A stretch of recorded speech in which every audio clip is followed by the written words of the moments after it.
Anda kembali di Kompas Petang, Saudara. DPR telah menerima surat Presiden Jokowi berisi nama calon Panglima TNI pengganti Laksamana Yudo Margono.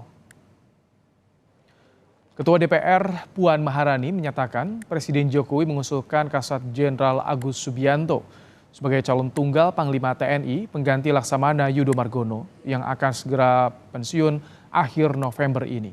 Kata Puan, DPR akan memproses calon Panglima TNI usulan Presiden Jokowi hingga nantinya disetujui dan disahkan oleh DPR.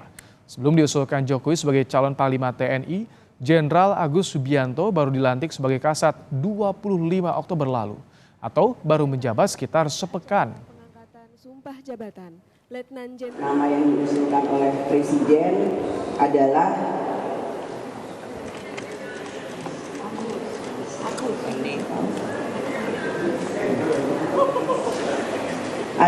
Jenderal TNI Agus Subianto SE MSI yang saat ini menjabat sebagai Kepala Staf Angkatan Darat.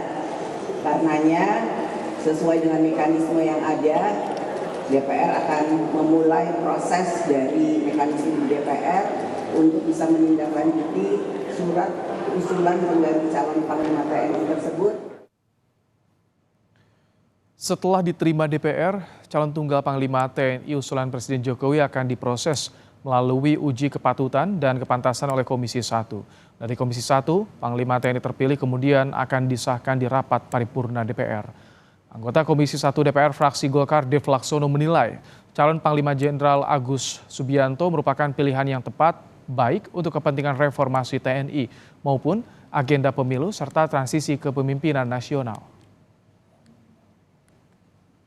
Pilihan Presiden kepada Jenderal Agus Subianto ini adalah pilihan yang terbaik mengingat pengalaman beliau dan juga hasil kerja karir beliau yang selama ini dari mulai pangkat muda hingga dia menjabat sebagai Kepala Staf Angkatan Darat.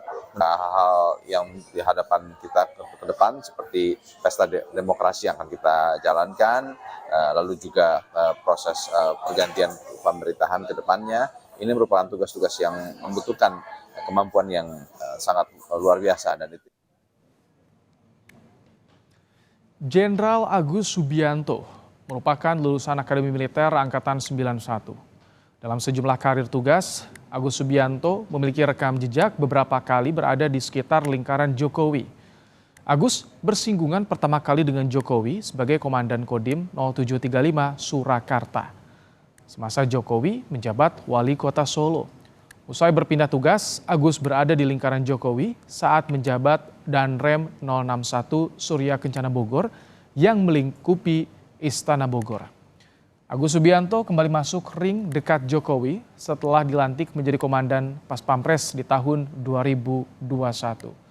Sejak itu, karir Agus Subianto terus menanjak, di antaranya menjadi Pangdam 3 Siliwangi, Wakil Kasat, dan kemudian menjadi orang nomor satu di Angkatan Darat usai dilantik Jokowi 25 Oktober lalu.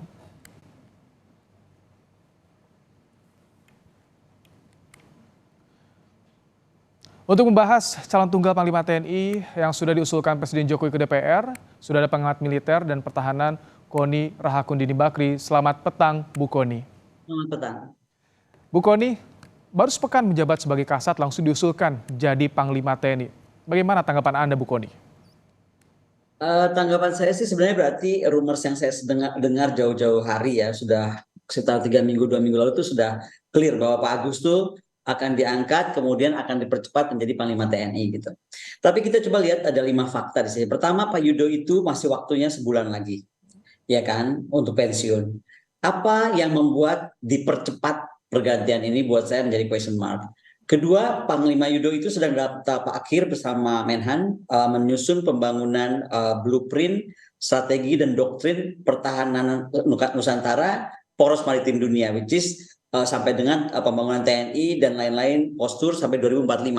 Jadi ini membangun sebuah maritime integrated forces dan itu juga sudah di Sesko TNI kan dengan Dikret 51 kemarin hasil akhirnya itu, ya kan?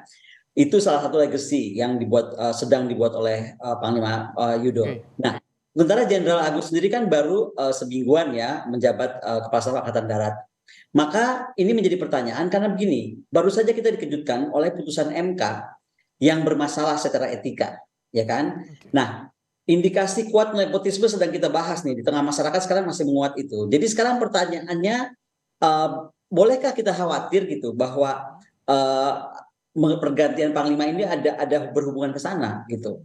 Apa banyak masyarakat jadi bertanya-tanya ada apa ya kok secepat ini, kenapa diperlukan gitu loh. Jadi itu menjadi pertanyaan sebenarnya. Apakah dasar lingkaran Jokowi ini yang jadi pertimbangan utama dipilihnya Jenderal Agus Subianto, Bu Kalau Kony? saya tuh melihat begini ya, sejak Pak Luhut itu sakit, kelihatannya Pak Jokowi apalagi sedang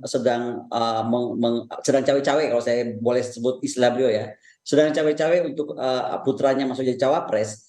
Jadi menurut saya sangat dikhawatirkan sebenarnya apakah ini merupakan cara beliau karena Pak penjaganya selama ini yaitu Pak Luhut nggak ada, kemudian dia mau sama semua orang dekatnya. Salah satunya dia tidak menjaga ganti Kapolri, contoh. Panglima cepat diganti tapi Kapolri enggak karena semua orang tahu pasti kita terbelakangnya kan sangat dekat gitu kan. Nah sekarang mengangkat calon panglima yang baru 1 minggu gitu dan hanya calon tunggal. Setahu saya barusan kemarin bicara dengan Iya. salah satu dewan kalau nggak salah calon tunggal nih. Jadinya artinya de facto ini harus Pak Agus gitu kan. Nah dan kenapa mesti secepat ini? Apakah ini untuk merupakan dari pengamanan politik salah satu kontestan atau apa kita boleh bertanya gitu loh karena tadi kenapa ada percepatan coba kalau ditunggu saja Pak Yudo tinggal 1 bulan lagi mungkin pertanyaan ini nggak akan muncul karena memang Pak Yudo harus diganti kan. Bukannya kan memang 1 bulan juga perlu waktu di DPR nih sekitar 20 harian, Bu Kony? Betul 20 harian tapi sekarang ini menurut aku tetap too early ya karena gini mungkin masalah juga lain kalau nggak ada bocoran ya karena sebelum ini terjadi kita udah dengar bocoran Pak Agus akan diangkat segera dan akan cuma paling lama maksimum 2 minggu jadi panglima. Oke, Gitu. Bu Kony, jadi catatan Anda dengan adanya penunjukan ini apa yang dikhawatirkan dampaknya itu apa, Bu Kony?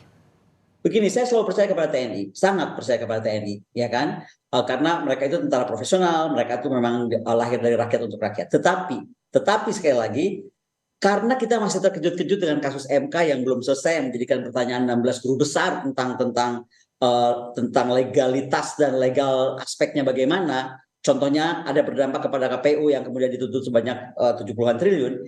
Ini kan boleh juga kita bertanya-tanya, aduh jangan sampai nih ya, kenapa yang dicari orang dekatnya kemudian bolehkah rakyat bertanya apakah TNI juga akan atau TNI AD akan di-MK-kan. Nah semoga ini tidak. Tapi pertanyaan itu langsung karena saya ngurusin pertahanan, banyak sekali yang bertanya seperti itu kepada saya.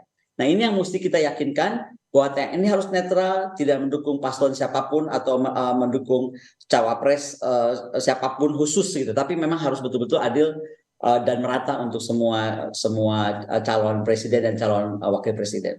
Bagaimana untuk meyakinkan itu jika Anda termasuk yang mengamati juga merasa ini khawatir nih, ada yang tidak beres atau ada politisasi dalam penentuan jabatan politis ini, Bu Kony? Begini ya, kita itu kan mencintai Pak Jokowi pada tahun pertama sangat ya. Dan kita tuh terkejut semua karena gini, even era Pak Harto yang dianggap Pak Harto itu oleh sebagian orang tuh sangat diktator, sangat one man show gitu kan. Pak Harto pun tidak melakukan ini, gitu. Melakukan bagaimana misalnya putra-putrinya menjadi wakil presiden atau pejabat apapun saat beliau menjabat enggak. Mbak Tutut saja sempat, tapi itu pun sudah setelah Pak Harto 25 tahun bertahta. Nah, sekarang pertanyaan saya adalah kalau fatsun politik itu adalah etika politik, itu tidak pernah tertulis. Tetapi semua orang yang bermain dan ada di dunia politik harus paham ada etika gitu loh. Nah, dengan kejadian MK yang kita melihat tidak ada etika atau fatsun politik itu gitu kan, seolah-olah tidak ada etika dan fatsun politik, boleh dong kita khawatir bahwa hal yang sama akan berlaku kepada TNI. Nah, ini yang kita harus berharap sama sekali tidak akan terjadi. Tetapi kembali kekhawatiran bahwa mahkamah keluarga itu bisa terjadi, bisa saja itu terjadi juga kepada TNI. Nah, disinilah kita berharap Pak Agus betul-betul tidak akan melakukan hal tersebut. Karena begini ya, saya cuma mau ingatkan bahwa apapun yang sekarang sedang dibikin itu rakyat sedang resah. Makanya kekhawatiran saya adalah munculnya people's power gitu. Karena saya khawatir sekali itu terjadi. Saran saya itu sebenarnya cuma satu. Apakah tidak sebaiknya presiden itu, ya kan? Karena dia kan sudah nyatakan dia mau cawe-cawe, pernah. Tidak, dia cuti saja dari jabatan presiden. Okay. Pertama cuti dari jabatan presiden, kedua jauh-jauh dari Jakarta. Supaya satu, cawapresnya juga aman, yang sekarang sedang diributkan karena cara dia menjadi cawapres itu menjadi masalah. Yang kedua juga, tidak ada cawe-cawe yang terlalu jauh bisa dilakukan, baik kepada TNI, baik kepada Polri, bukan cuma TNI ya, ada Polri juga. Jadi itu yang kita mesti yakinkan. Apakah presiden harus di IKN? Udah diam aja di sana lah sampai Baik. beres tuh IKN. Gitu. Baik, kami tangkap. Terima kasih Bu Koni untuk pandangannya dalam program Kompas Petang sore hari ini. Koni Rahakundin Bakri, pengamat militer dan pertahanan. Terima kasih.